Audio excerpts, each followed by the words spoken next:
तो चलिए आज का टॉपिक शुरू करते हैं। इधर देखो सभी लोग, आज का टॉपिक है फ्लेमिंगो बुक से चैप्टर नंबर 1, ठीक है, जिसका नाम है द लास्ट लेसन। क्लियर है? और लिखा है अल्फोंस डॉडेट ने।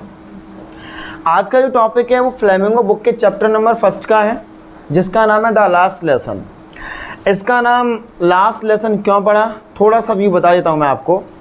फ्रांस और प्रूसिया के बीच में युद्ध हुआ था, जिसमें प्रूसिया ने फ्रांस को हरा दिया था, राइट। और फ्रांस के 2 ज़िले अल्सेस और लॉरेन को अपने कब्जे में कर लिया था। तो वहाँ से हेडक्वार्टर से बर्लिन से आदेश आया था कि अब अल्सेस और लॉरेन के स्कूल्स में फ्रेंच नहीं पढ़ाई जाएगी, जर्मन पढ़ाई जाएगी। तो वहाँ पे एक टीचर होते उस समय, तो ऑर्डर तो आ चुका है कि अब अल्सेस और लॉरेन के स्कूल में क्या नहीं पढ़ाई जाएगी, फ्रेंच नहीं पढ़ाई जाएगी, बल्कि जर्मन पढ़ाई जाएगी। इसीलिए उस दिन उन स्कूल्स में, अल्सेस और लॉरेन के स्कूल में, ख़ास तौर पर अल्सेस के स्कूल में फ्रेंच का लास्ट लेसन था। कैसा था? Last lesson. क्लियर है? क्योंकि वहाँ उस दिन अंतिम पाठ ही पढ़ाया जाना था, इसलिए उस दिन से चैप्टर का नाम राइटर ने रख दिया, अल्फोंस डॉडेट ने, द लास्ट लेसन। क्लियर है? चलिए आगे देखते हैं। ये आपके सामने अल्फोंस डॉडेट हैं, इनकी पिक लगी हुई है। क्लियर है? चैप्टर का नाम क्या है? The last lesson. तो चैप्टर का नाम क्या है? The last lesson. लिखा किसने? अल्फोंस डॉडेट ने। ये सामने पिक है। चलिए सबसे पहले हम जानेंगे अबाउट द ऑथर के बारे में। क्लियर है? सबसे पहले हम जानेंगे लेखक के बारे में कुछ बातें। देखिए, अगर हम बात करें तो अल्फोंस डॉडेट का जन्म हुआ था 1840 में और डेथ हुई थी 1897 में। तो ये तो हुई उनकी जन्म की और मृत्यु की बातें, ठीक है। आगे बात कर लेते हैं। Alphonse Daudet was a French novelist and short story writer. Alphonse Daudet कौन थे? अल्फोंस डॉडेट एक फ्रांस के यानी फ्रांसीसी नोबलिस्ट उपन्यासकार थे एंड छोटी छोटी कहानियाँ लिखा करते थे, इसलिए शॉर्ट स्टोरी राइटर भी ये रह चुके हैं। क्लियर है?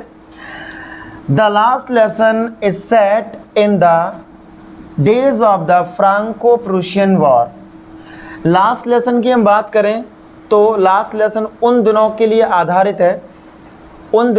आधारित है जब फ्रांको मतलब फ्रांस, प्रशियन मतलब प्रूशिया के बीच में वॉर हुआ था। क्या हुआ था? वॉर, युद्ध हुआ था। और ये युद्ध कब हुआ था? 1870 और 1871 के बीच में हुआ था। क्लियर है? एक वॉर हुआ था, किसके बीच में हुआ था? फ्रांको मतलब फ्रांस, प्रूशियन मतलब प्रूशिया के बीच में एक युद्ध हुआ था। ये युद्ध कब हुआ था? 1870 और 1871 के बीच में, इन विच जिसमें France was defeated by Prussia, जिसमें प्रूशिया के द्वारा फ्रांस को हरा दिया था। क्या कर दिया था? जिसमें प्रूशिया के द्वारा फ्रांस को हरा दिया गया था। लेड बाई बिस्मार्क, जिसको बिस्मार्क के द्वारा लीड किया गया था। ओके, बिस्मार्क कौन है आइए जानते हैं। ये बिस्मार्क की पिक है आपके सामने, यहाँ पर बिस्मार्क के बारे में जानते हैं। Bismarck was the first chancellor of the German Empire. Bismarck German Empire के पहले चांसलर थे। कौन थे? पहले चांसलर। और एक इफ़ेक्टिव पॉलिटिशियन, काफ़ी प्रभावशाली राजनेता थे, काफ़ी प्रभावशाली राजनेता थे ऑफ यूरोप के। तो बिस्मार्क कौन थे? जर्मन एम्पायर, जर्मनी राज्य के एम्पायर, जर्मनी एम्पायर के कौन थे? एक प्रथम चांसलर थे और एक इफ़ेक्टिव पॉलिटिशियन यानी कि प्रभावशाली नेता थे यूरोप के। He established a powerful German empire, इन्होंने एक शक्तिशाली जर्मन राज्य बनाया। By unifying many German speaking states, कई जर्मनी राज्यों की भाषाओं का एकीकरण करके इन्होंने जर्मन राज्य को एक शक्तिशाली राज्य बनाया। ठीक है, तो ये तो बिस्मार्क के बारे में जानकारी है। बिस्मार्क कौन थे? एक जर्मन राज्य के क्या थे, एक इफेक्टिव काफ़ी शक्तिशाली नेता थे ये। तो इनके ही नेतृत्व में प्रूशिया और फ्रांस का युद्ध हुआ था, जिसमें प्रूशिया ने फ्रांस को हरा दिया था। ठीक है, वापस जाते हैं, आगे चलिए। Prussia then consisted of what now are the nations of Germany, Poland and parts of Austria. पहले प्रूशिया में कुछ भाग तो किसके आते थे? जर्मनी के, पोलैंड के और पार्ट्स ऑफ ऑस्ट्रिया। अब जर्मनी इन सभी का राष्ट्र बन गया है। क्या बन गया है? राष्ट्र बन गया है। आगे देखते हैं। इन दिस स्टोरी, इस कहानी में, द फ्रेंच डिस्ट्रिक्ट्स, फ्रांस के ज़िले, कौन कौन से ज़िले थे? अल्सेस एंड लॉरेन, ये 2 ज़िले थे फ्रांस के। ऐसे इंडिया में बात करें, इस मध्य प्रदेश में 2 ज़िले, मुरैना और ग्वालियर, वैसे ही फ्रांस में 2 ज़िले थे जिनका नाम था अल्सेस और Lorraine. Have passed into Prussian hands, जब युद्ध हुआ था तो ये दोनों ज़िले प्रूशिया के हैंड्स में चले गए थे। कहने का मतलब ये है कि प्रूशिया ने इन दोनों ज़िलों को क्या कर लिया था? हड़प लिया था, अपने कब्जे में कर लिया था। साफ साफ लिखा है, ये लिखा Alsace and Lorraine have passed into Prussian hands. Clear है? अल्सेस और लॉरेन जो फ्रांस के 2 ज़िले थे वो प्रूशिया के हैंड में चले गए थे, कब्जे में कर लिया था। आगे करना क्या है? Read the story to find out what effect this had on life at school. कहानी को पढ़िए, read the story to find out, ये पता लगाने के लिए, व्हाट इफेक्ट, क्या प्रभाव, this had on life at school, कहानी को पढ़िए कि इससे स्कूली जीवन पर क्या प्रभाव पड़ा। कहानी को पढ़िए कि इससे स्कूल के जीवन पर क्या प्रभाव पड़ा। क्लियर है? आगे समझ में? तो ये पूरा व्यू देख लो। राइटर का जन्म हुआ था 1840 में और डेथ हुई थी 1897 में। क्लियर है? एक उपन्यासकार भी रह चुके हैं और शॉर्ट स्टोरी राइटर भी रह चुके हैं। और ये जो लास्ट लेसन हम पढ़ने के लिए जा रहे हैं, ये फ्रांस और प्रूशिया के बीच में युद्ध हुआ था 1870 और 1871 के बीच में, जिसमें क्या हुआ था? प्रूशिया ने फ्रांस को हरा दिया था। फ्रांस के 2 ज़िले अल्सेस और लॉरेन को अपने कब्जे में कर लिया था। क्लियर है? चलिए आगे चलते हैं। देखिए, एक वॉर हुआ था, राइट? एक वॉर हुआ था, वो कब हुआ था? 1870 और 1871 के बीच में, जिसमें क्या हुआ था? जिसमें प्रूशिया ने फ्रांस को क्या कर दिया था? ये युद्ध कब हुआ था? युद्ध हुआ था 1870 और 1871 के बीच में, जिसमें प्रूशिया और फ्रांस के बीच में युद्ध हुआ था, जिसमें क्या हुआ था? प्रूशिया ने फ्रांस को हरा दिया था, डिफीट कर दिया था। क्लियर? ध्यान दीजिए, जिसमें क्या हुआ था? प्रूशिया ने फ्रांस को डिफीट कर दिया था, हरा दिया था, राइट? अब बात कर लेते हैं कि फ्रांस के 2 ज़िले थे, अल्सेस और दूसरा था लॉरेन। जब दोनों में युद्ध हुआ था तो प्रूशिया ने फ्रांस को तो हरा ही दिया था, फिर अल्सेस और लॉरेन को अपने कब्जे में कर लिया था। ठीक है? ये प्रूशिया के हैंडओवर में चले गए थे। आगे बात समझ में?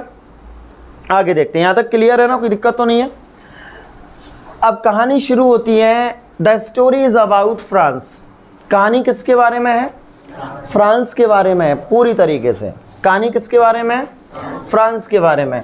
इसमें होता क्या है? एक स्टूडेंट है जिसका नाम है फ्रांस, जो कि वहाँ के अल्सेस के स्कूल में पढ़ता है। क्लियर है? ओके? और वहाँ पर उसी अल्सेस के स्कूल में एक टीचर हैं एम हेमल, मतलब मिस्टर एम हेमल, जो अल्सेस के स्कूल में स्टूडेंट्स को पढ़ाते हैं। क्लियर है? यहाँ तक कोई दिक्कत है? समझ में आ रहा है सभी को? आगे चलते हैं। तो कहानी शुरू होती है। अब जो फ्रांस नाम का स्टूडेंट है वो अक्सर रोज़ स्कूल जाता है, ठीक है? लेकिन एक दिन एम हेमल जो उनके टीचर हैं, जो मिस्टर हेमल हैं, उन्होंने पार्टिसिपल्स के ऊपर सभी स्टूडेंट्स को रूल्स याद करने के लिए दिए थे कि सभी बच्चों को पार्टिसिपल्स के ऊपर नियम याद करके लाने हैं। तो उसी दिन की बात है जब वो स्कूल जा रहा था, तो उस दिन जिस दिन रूल्स दिए थे याद करने के लिए, उनको याद करके उसको जाना है, तो उसी दिन की बात है जब वो स्कूल जा रहा था। तो आइए पढ़ते हैं। फ्रांज यहाँ पर अपनी स्टोरी सुना रहा है कि उस दिन क्या हुआ था जब मैं स्कूल में गया था। फ्रांज यहाँ पर क्या बोल रहा है? I started for school very let that morning. मैंने उस सवेरे स्कूल जाना देर से शुरू किया। I started for school very let that morning. मैंने उस सुबह स्कूल जाना देर से शुरू किया। एंड वॉज इन ग्रेट ड्रीड, और बड़ा डर लग रहा था, ऑफ अ स्कॉल्डिंग, एक डांट का और एक फटकार का, एक डांट का बहुत बड़ा डर लग रहा था। स्पेशली खास तौर पर बिकॉज, क्योंकि मिस्टर हेमल ने हैड सेड कहा था that he would question us on participles. खास तौर पर क्योंकि मिस्टर हेमल ने कहा था दैट कि he would question us on participles. Hamel ने क्या कहा था खास तौर पर? कि वो हमसे पार्टिसिपल्स के ऊपर क्वेश्चंस पूछेंगे। क्लियर है? And I did not know the first word about them, लेकिन मुझे तो उनके बारे में पहला शब्द भी नहीं पता था। For a moment I thought, मैंने एक पल के लिए सोचा, ऑफ रनिंग अवे, कि भाग जाऊं, and spending the day out of the doors, और आज का दिन दरवाजे के बाहर ही बिताऊं। एक पल के लिए लिखा है, फॉर अ मोमेंट, एक पल के लिए, I thought of running away and spending the day out of doors. मैंने सोचा कि एक पल के लिए मैं भाग जाऊं, आज स्कूल ना जाऊं, और आज का दिन मैं स्कूल के दरवाजे के बाहर ही बिताऊं। क्लियर है? इट वॉज सो वार्म, गर्म मौसम था, सो ब्राइट, चमकीली धूप पड़ रही थी, कह सकते हैं चमकीला मौसम था। The birds were chirping at the edge of the woods, और जंगल के किनारे पर, एज मतलब क्या होता है? किनारा, ठीक है। और कहाँ पर?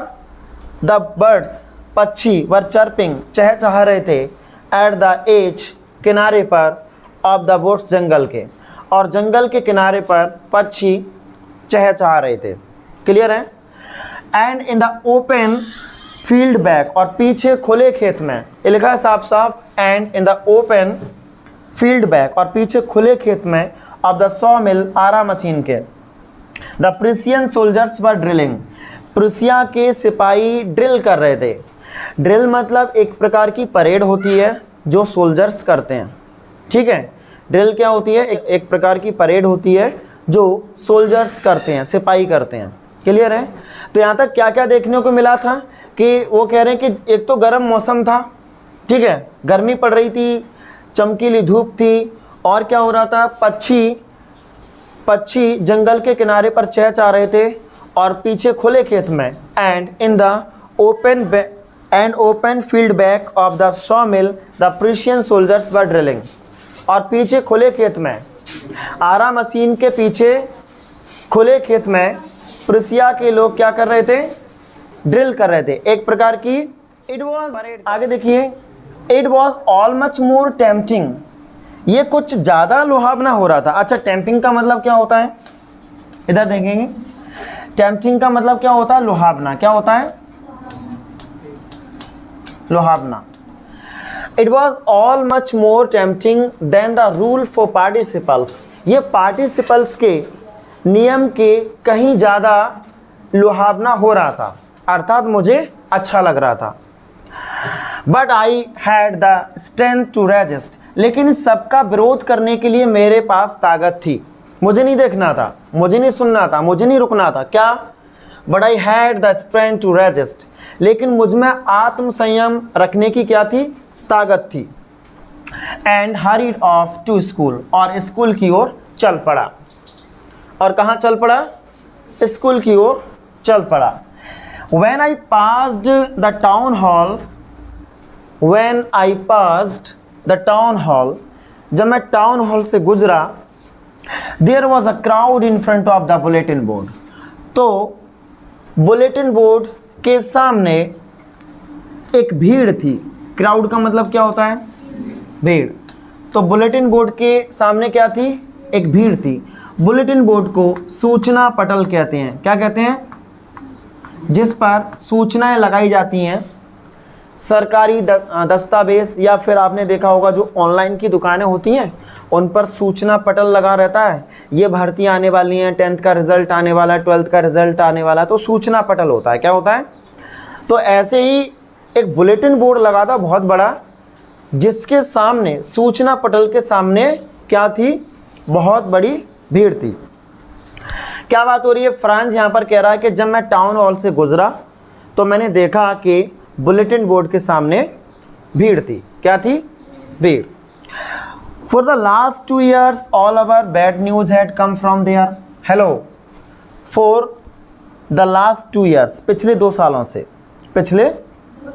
फॉर द लास्ट 2 years, पिछले 2 सालों से, ऑल अवर बैड न्यूज़, हमारी सभी बुरी खबरें, हैड कम फ्रॉम देयर, वहाँ से आ रही थी। मतलब दिखाया जा रहा था पिछले 2 साल की जितनी भी बुरी खबरें थीं वहाँ पर सब दिखाई जा रही थी। और क्या रहा था?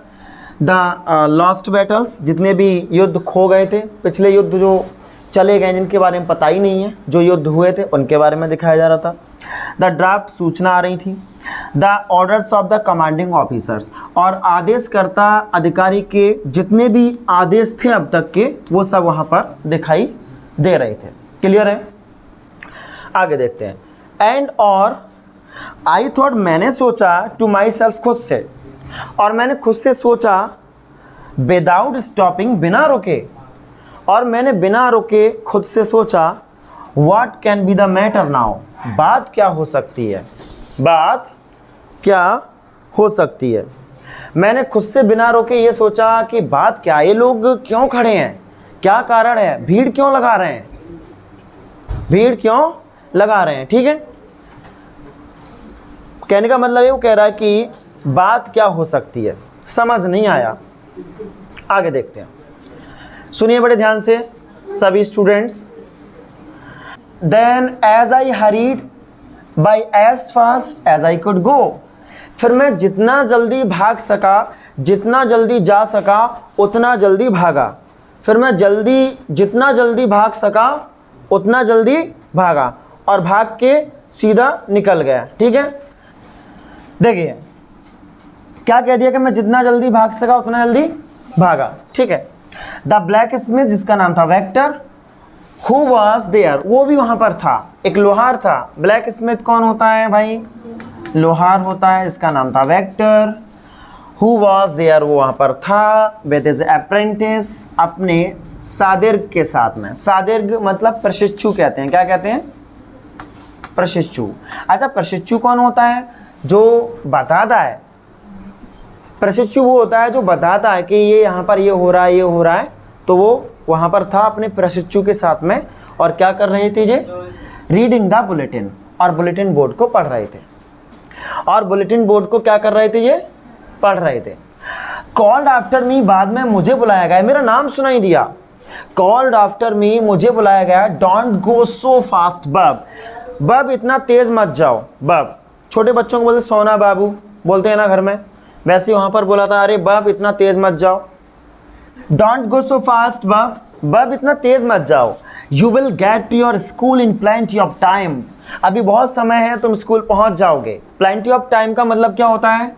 बहुत ज़्यादा समय, बहुत ज़्यादा समय, या फिर हम कह सकते हैं, चालू कर दो, या हम कह सकते हैं पर्याप्त समय। क्या कह सकते हैं? पर्याप्त समय। फटाफट से, तो क्या बात हो रही है? You will get to your school in plenty of time, मतलब अभी पर्याप्त समय है, तुम स्कूल पहुंच जाओगे। क्या हुआ? तुम स्कूल पहुंच जाओगे। I thought he was making fun of me, इधर लिखा हुआ है I thought he was making fun of me, मुझे लगा कि वह मेरा मजाक बना रहा था। मेकिंग फन ऑफ का मतलब होता है का मजाक उड़ाना, या का मजाक बनाना। जिस किसका भी मजाक बनाना है वहाँ क्या लगेगा? Make fun of. तो लड़का फ्रांस कह रहा है कि मुझे लगा कि वह मेरा मजाक बना रहा था। क्लियर है? ठीक है। And reached M Hamel's little garden out of breath, और मैं पहुंच गया, रीच्ड मतलब पहुंच गया, एम हेमल्स मिस्टर हेमल के लिटिल गार्डन छोटे से गार्डन में, ऑल आउट ऑफ ब्रेथ का मतलब होता है हाँफते हुए। कैसे पहुंच गया?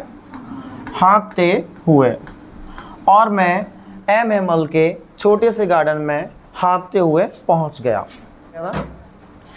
आमतौर पर व्हेन स्कूल बिगिन, जब आमतौर पर जब स्कूल शुरू होता था, देयर वॉज अ ग्रेट बसल, तो बड़ा कोलाहल होता था, बड़ा शोर होता था, which could be heard out in the street, जिसे बाहर गली में भी सुना जा सकता था। ये लिखा ना, हर्ड लिखा है, हेयर की थर्ड फॉर्म लगी हुई है, पैसिव वॉइस में सेंटेंस लिखा हुआ है, जिसे बाहर गली में भी सुना जा सकता था। आगे देखेंगे, the opening and closing of desk, desk का खोलना और बंद करना। क्लियर है? लेसन्स रिपीटेड इन यूनिशन, एकता में, एकजुट में पाठों का दोहराना। वेरी लाउड मतलब बहुत तेज। With our hands over our ears, हमारे हाथों के साथ, और हाथों को कहाँ रखना है? कानों पर। हमारे हाथों को कानों पर रख करके, टू अंडरस्टैंड बेटर, अच्छे से समझने के लिए। पूरा व्यू देखिए फटाफट से, क्या क्या शोर होता था जब स्कूल शुरू होता है। आप भी स्कूल गए होंगे, तो स्कूल में क्या होता है, जैसे ही बिगनिंग होती है आमतौर पर स्कूल की, तो एकदम से शोर शराबा बहुत होता है। तो वही तो यहाँ पर फ्रांस कह रहा है कि आमतौर पर जब स्कूल चालू होता था तो बहुत शोर होता था, और डेस्क का खोलना बंद करना, और एक स्वर में लेसन का दोहराना एक साथ।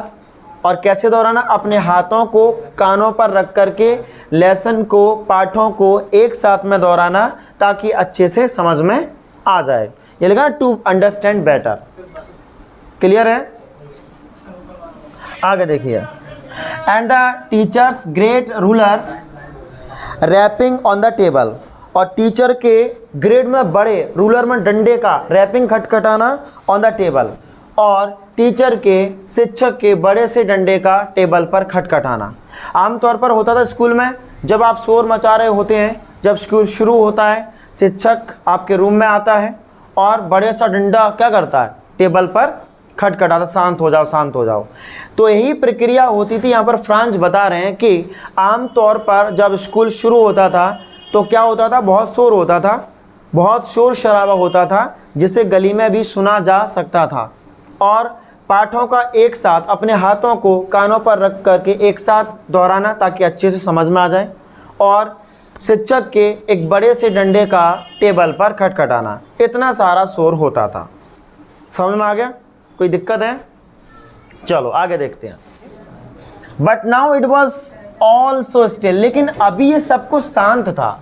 जब मैं स्कूल पहुंचा तो अभी ये स्कूल में सब कुछ शांत था। स्टिल, स्टिल का मतलब होता है स्थिर कह सकते हैं, या फिर कह सकते हैं शांत। लेकिन अभी ये स्कूल में सब कुछ शांत था। I had counted on the commotion to get to my desk. क्या करना था मुझे? I had counted on the commotion, मुझे भीड़ में जाना था। कॉमोशन का मतलब क्या होता है? भीड़, शोर शराबा। कॉमोशन को भी मतलब क्या बोलते हैं? शोर शराबा। मुझे भीड़ में से, काउंटेड का मतलब होता है जाना, क्रॉस करना। ऑन द कॉमोशन कैसे? टू, ये लिखा है आपका, to get to my desk, अपनी डेस्क पर जाने के लिए। विदाउट बीइंग सीन, बिना देखे। मुझे बिना देखे क्या करना था? भीड़ में से अपनी डेस्क पर जाना था। Of course, लेकिन that day everything had to be as quiet as Sunday morning. लेकिन उस दिन सब कुछ ऐसे शांत था जैसे संडे की मॉर्निंग को होता है, जैसे संडे की मॉर्निंग को होता है। एक बार और देखेंगे। Of course, वास्तव में that day everything had to be as quiet as Sunday morning. लेकिन उस दिन सब कुछ बिल्कुल ऐसे शांत था जैसे रविवार की सुबह होता था। क्लियर है? जब मैं स्कूल गया, फ्रेंच ने पहले ही बता दिया था कि जब स्कूल शुरू होता था तो बहुत शोर शराबा होता था। बात क्लियर है? लेकिन जब मैं उस दिन स्कूल गया तो उस दिन ऐसा सब कुछ शांत था जैसे रविवार की मॉर्निंग को होता है। क्लियर है? चलो आगे देखिए। Through the window I saw my classmates, मैंने खिड़की से अपने सहपाठियों को देखा। क्लासमेट्स कौन होते हैं? सहपाठी होते हैं जो साथ में पढ़ते हैं, कक्षा का साथी। मैंने खिड़की से अपने क्लासमेट्स को देखा।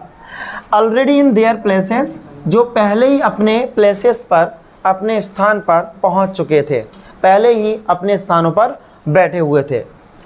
And Emil walking up and down with his terrible iron ruler under his arm. क्या बात हो रही है? एंड मिस्टर हेमल, और हेमल क्या कर रहे थे?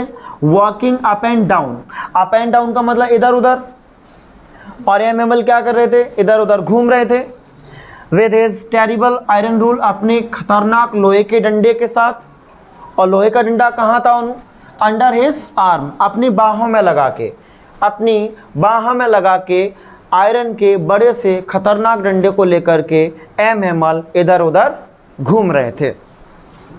क्लियर है? आगे देखिए। यहाँ तक समझ में आ गया? सुनो, very good. I had to open the door, मुझे दरवाज़ा भी खोलना था, मुझे दरवाज़ा खोलना पड़ा। ठीक है, मुझे दरवाज़ा भी खोलना था। And go in before everybody, और सबके सामने जाना था, और सबके सामने। भाई अक्सर आमतौर पर जब स्टूडेंट्स आ जाते हैं क्लास में, थोड़ा सा लेट हो जाए, 15-20 मिनट क्लास चल जाए, 15 से 20 मिनट क्लास चल जाए तो कैसा लगेगा? और आप 15 मिनट लेट आ रहे हैं और फिर आपको आगे बैठना हो तो कैसा लगेगा? अच्छा लगेगा? हाँ ठीक है, कुछ लोगों को अच्छा लगेगा क्योंकि उनको लेट आने की आदत होती है।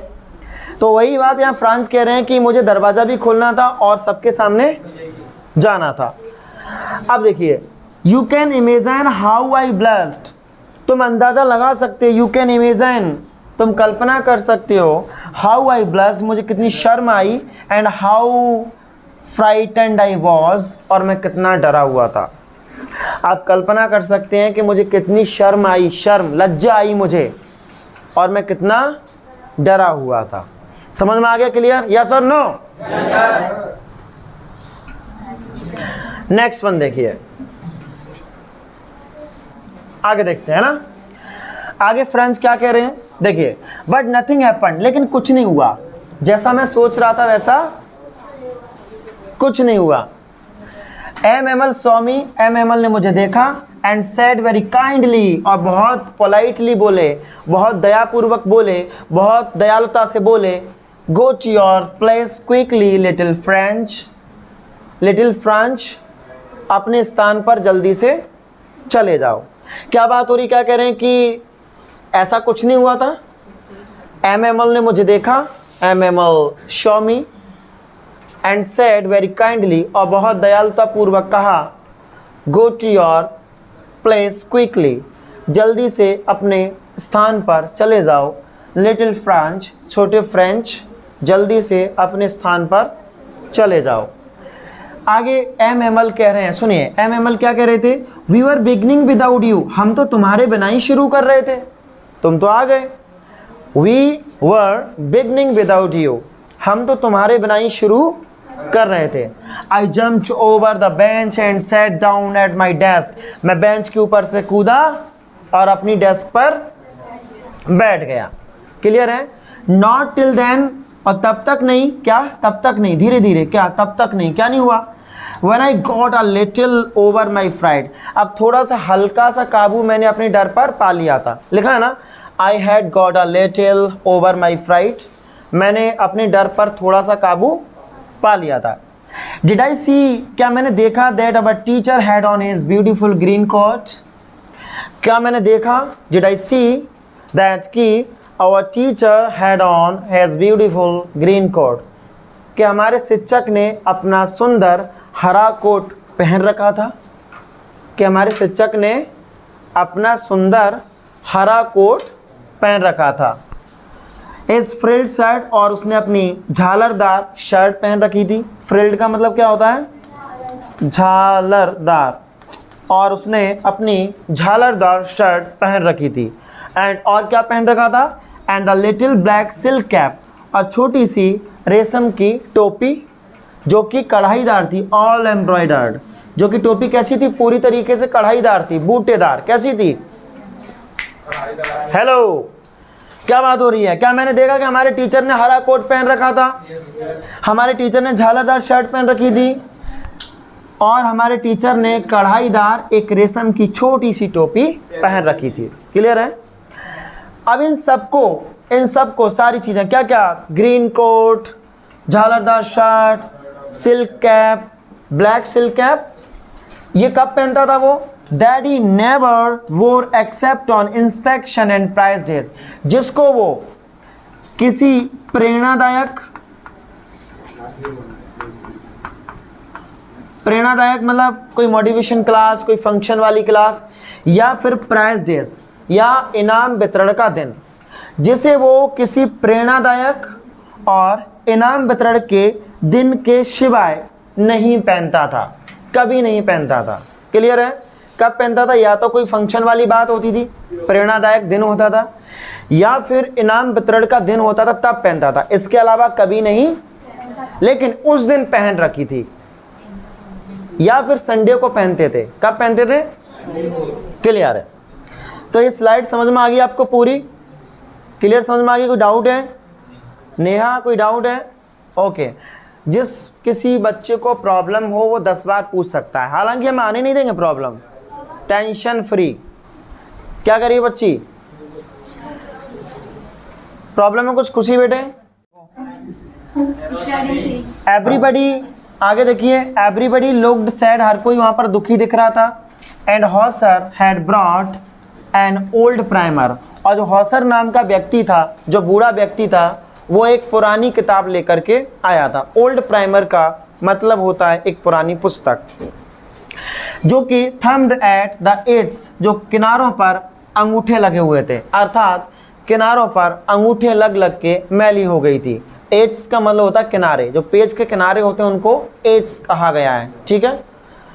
And he held it open on his knees with his great spectacles lying across the pages, और उसने इस किताब को अपने घुटनों पर खोल के रखा था, और इस पर क्या, उसका जो चश्मा था पेजेस पर पड़ा हुआ था। क्या किया था उसने? इस किताब को खोल करके घुटनों पर रख लिया अपने बड़े से चश्मे के साथ में, और उसका चश्मा लाइंग पड़ा हुआ था अक्रॉस द पेजेस, और पेजेस पर, पेज जो किताब के पेज थे उन पर पड़ा हुआ था। While I was wondering, ये सब कुछ मुझे हैरान कर रहा था। While I was wondering, मुझे अचंभा हो रहा था। हैरानी की बात तो ये थी about it all, इन सब के बारे में, मुझे इन सब के बारे में हैरानी हो रही थी। Wondering का मतलब हैरानी होना, मुझे इन सब के बारे में हैरानी हो रही थी। क्या? एमएमएल माउंटेज हिज चेयर, एमएमएल ने अपनी कुर्सी खिसकाई मतलब टिकाई, या फिर अपनी कुर्सी को ठीक से एडजस्ट किया। माउंटेड का मतलब होता है एडजस्ट करना, ठीक करना। M Hamel mounted his chair, M Hamel ने अपनी कुर्सी खिसकाई। ठीक है? And in the same way, and in the same grave, grave का मतलब होता है गंभीर, ग्रेव का मतलब क्या होता है? गंभीर होता है। And in the same grave, और बिल्कुल वैसी गंभीर, एंड जेंटल और सभ्य, सभ्य टोन मतलब भाषा, which he had used to me, जो मुझसे बोला करता था। विच मतलब जो, he had used to me, जो मुझसे प्रयोग किया करता था। क्या बात हो रही है? और उसने कुर्सी खिसकाई, और इन द सेम ग्रेव, और वैसी गंभीर और जेंटल सभ्य टोन भाषा, which he had use to me, जो मुझसे प्रयोग करता था, उसी भाषा में सेड कहा। क्या कहा?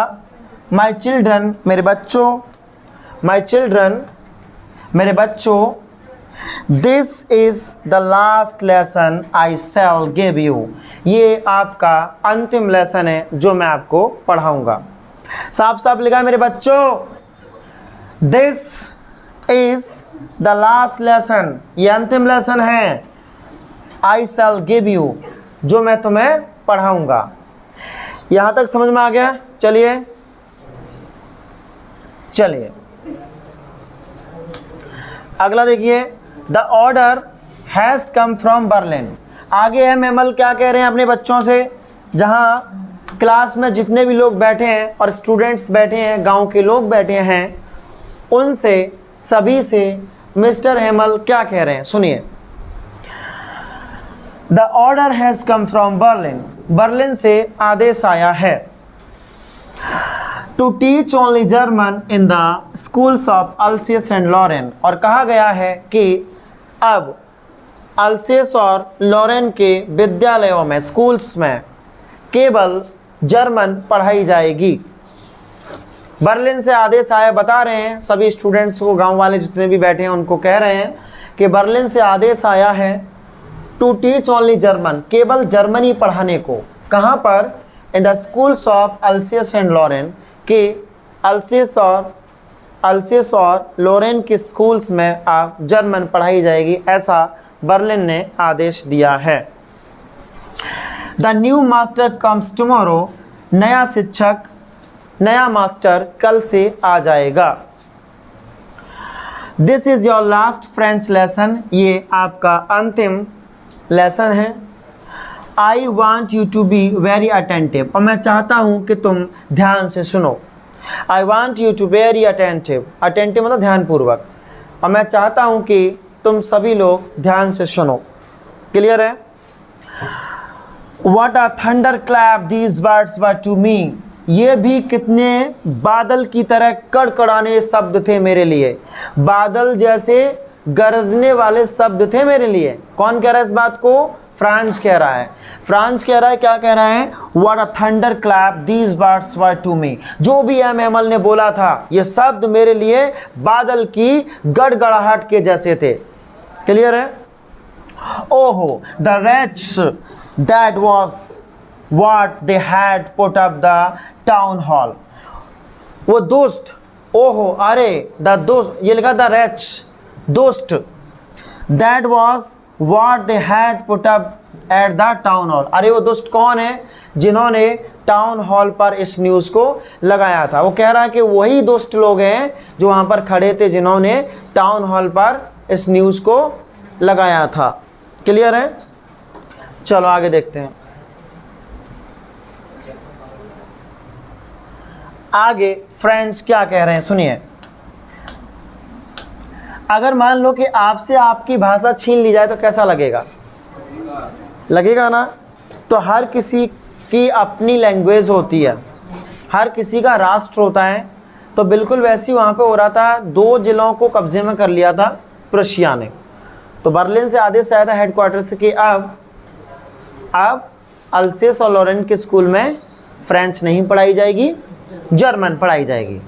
बिल्कुल, तो यह आदेश, इसीलिए उस दिन से एम हेमल ने कहा था कि आज समझ लो, आज आपका अंतिम पार्ट है, ये द लास्ट लेसन है आपका, और कल से नया मास्टर आ जाएगा जो आपको जर्मन पढ़ाएगा। क्लियर है?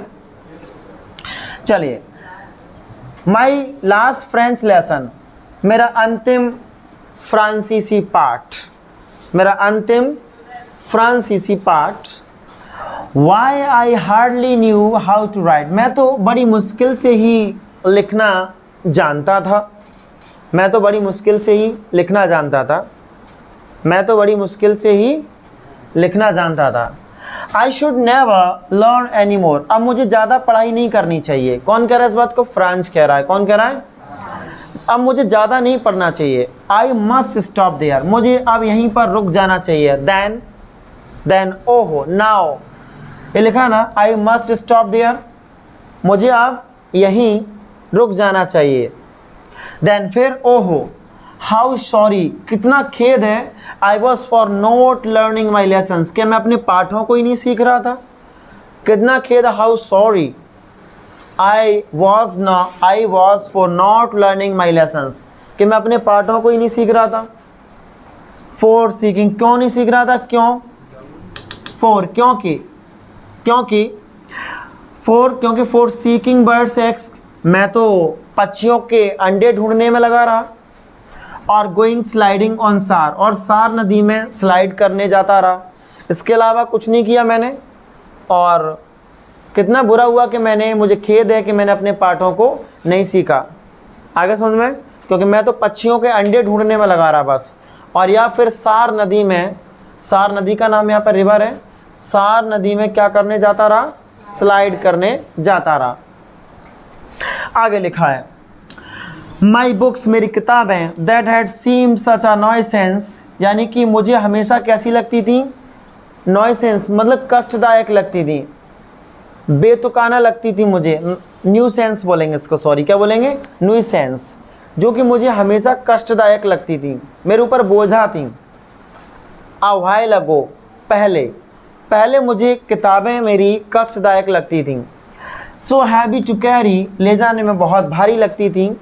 माई ग्रामर, मेरी ग्रामर, मेरा व्याकरण, and my history of the cents, और मेरा संतों का इतिहास, वर ओल्ड फ्रेंड्स, ये सब मेरे पुराने दोस्त थे। यानी कि पहले मेरी किताबें मुझे बेतुकाना लगती थी, ले जाने में भारी लगती थी। मेरी ग्रामर, मेरा व्याकरण, और मेरा संतों का इतिहास, my history of the saints, were old friend, ये सब मेरे पुराने दोस्त थे। Now that I couldn't give up, अब मैं इनको छोड़ नहीं पाया। गिव अप का मतलब क्या होता है, छोड़ना। अब मैं इनको छोड़ नहीं पाया, त्याग नहीं पाया। क्लियर है। नेक्स्ट स्लाइड में आगे देखते हैं। आगे देखिए, खुशी कहाँ है, समझ में आ रहा है, क्या नाम, पवन कुमारी, समझ में आ रहा है, और बाकी लोगों के साहिल समझ में आ रहा है, कोई दिक्कत है, क्लियर है। चलिए एंड, और आगे देखते हैं, एंड एम हेमल टू, और एम हेमल भी, एम हेमल भी, the idea that he was going away, that I should never see him again, made me forget all about his ruler and how cranky he was. थोड़ा लंबी line हो गई, देखते हैं। And Elgin and M Hemal to, और M Hemal भी, the idea, वह विचार, that he was going away, जो वो हमें देने जा रहा था।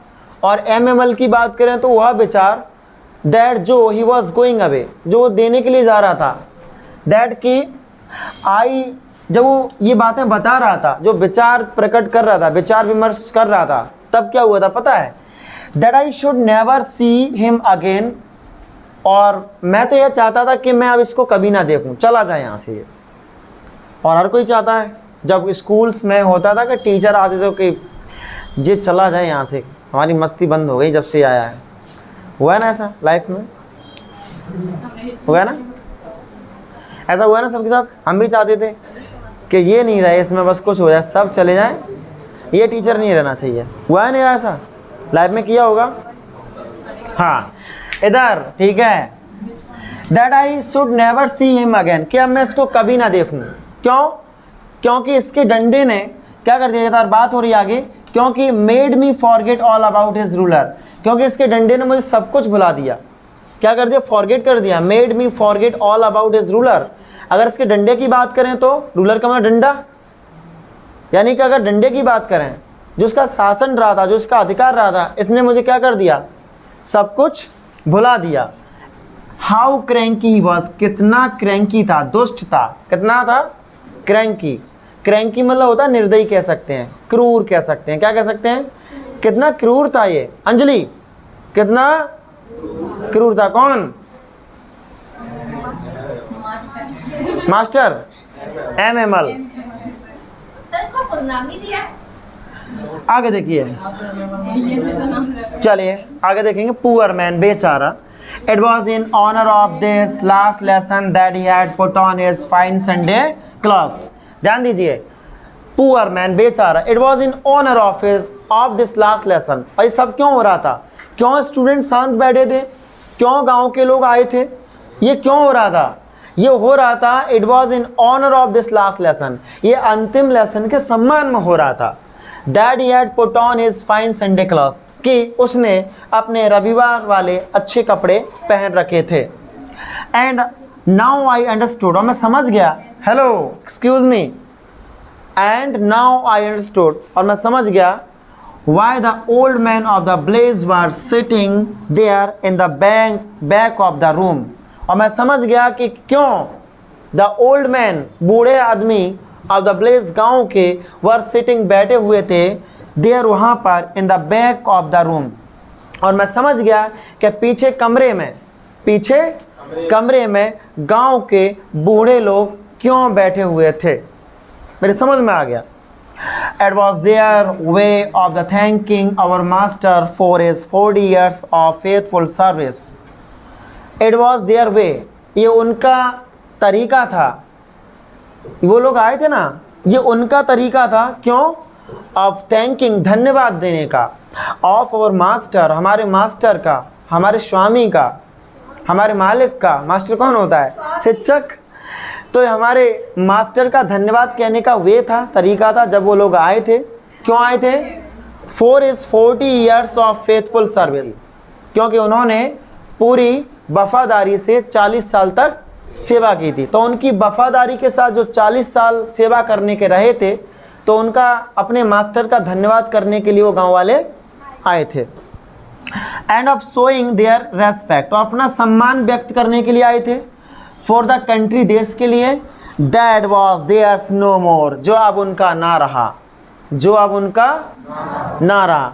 तो क्लियर है, ये उनका तरीका था कि अब 40 साल की सेवा करने के बाद उनके मास्टर ने, उनके शिक्षक ने वहाँ पर उस अल्सियस के स्कूल में 40 साल तक सेवा की थी।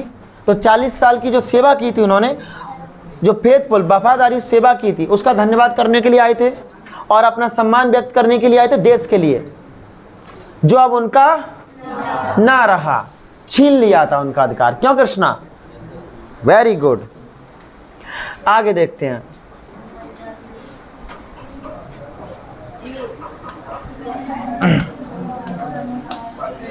Hello, do not talk. While I was thinking of all this, जब मैं इन सभी के बारे में सोच रहा था, ध्यान दीजिए बिल्कुल। While I was thinking of all this, जब मैं इन सभी के बारे में सोच रहा था, I heard my name called, मुझे पता चला कि मेरा नाम बुलाया गया। फ्रांच कौन है ना? मेरा नाम बुलाया गया। जब मैं इन सभी के बारे में क्या कर रहा था भाई साहब? सोच रहा था, ये हो क्या रहा है? Hello, I heard my name called, मेरा नाम बुलाया गया। It was my turn to recite, अब सुनाने का मेरा वक्त आ गया था। recite, अब मेरी बारी आ गई थी सुनाने की। टर्न का मतलब क्या होता है? बारी। अब मेरी बारी आ गई थी सुनाने की। What would I not have given to be able to say that dreadful rule for the participle all through very loud and clear? क्या बात हो रही है? What would I not have given to be able to say, मैं तो कुछ कहने योग्य ही नहीं रहा था। That dreadful rule, उस खतरनाक नियम के बारे में, जो किसके बारे में था? For the participles, जो पार्टिसिपल्स के बारे में खतरनाक नियम था, उसके बारे में मैं तो कुछ कहने योग्य ही नहीं रहा था। ऑल थ्रो, बिल्कुल पूरी तरह। वेरी लाउड, बहुत तेज। एंड क्लियर, और बिल्कुल साफ साफ। क्यों? एंड विदाउट वन मिस्टेक, और बिना गलती किए। बिना गलती किए, साफ साफ, बहुत तेज, पूरी तरीके से उन पार्टिसिपल्स के नियमों के बारे में, उन पार्टिसिपल्स के खतरनाक नियमों के बारे में मैं तो कुछ कहने योग्य ही नहीं रहा था। क्यों? But I got mixed up on the first words, लेकिन मैं तो पहले ही शब्दों में फंस गया। मैं तो पहले ही शब्दों में फंस गया। मिक्स्ड अप मतलब अटक गया। नहीं आया समझ में?